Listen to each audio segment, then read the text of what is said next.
In this last example, I'm going to show you how to use probability theory to estimate pi, the 3.14. In this case, I have a unit circle.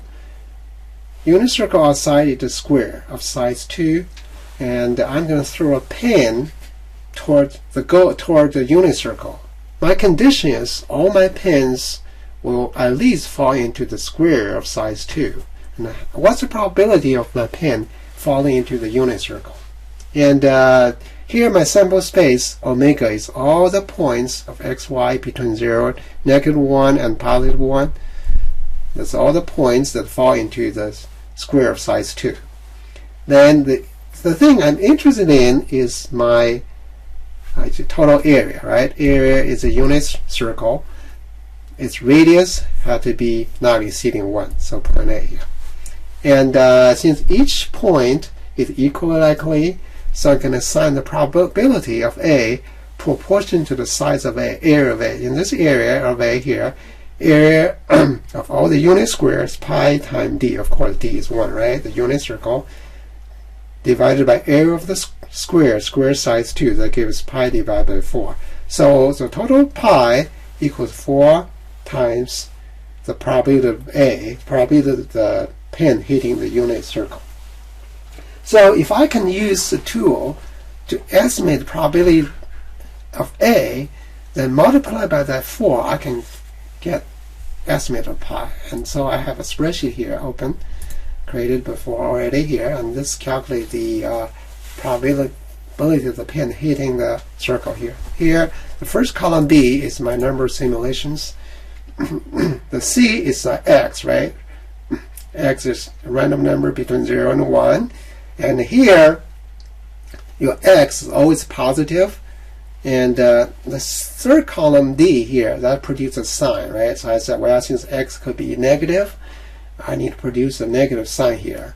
So I randomly generate a positive and negative sign. Okay, so I have another second random generator, rand number, which is different from column C here. It's just independent.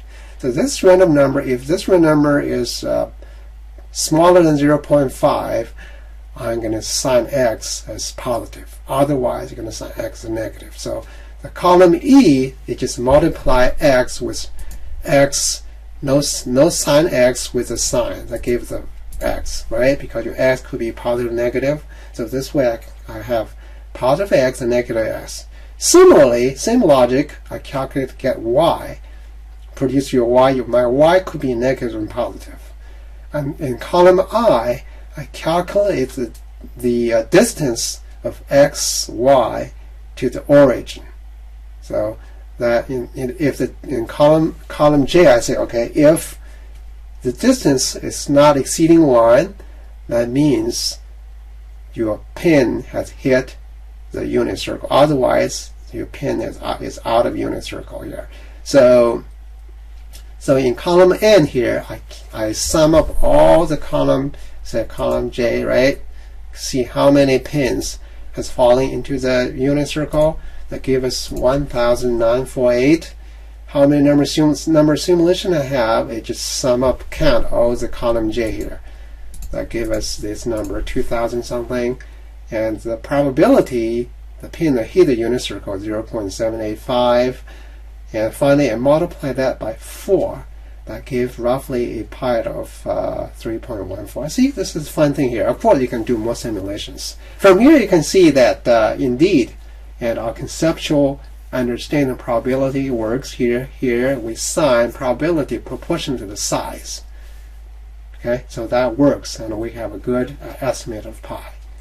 And in summary here, let's summarize the key point here. In the probability theory, you need to focus on the axiomatic probability, and you need to assign the probability measure according to what makes sense in that case.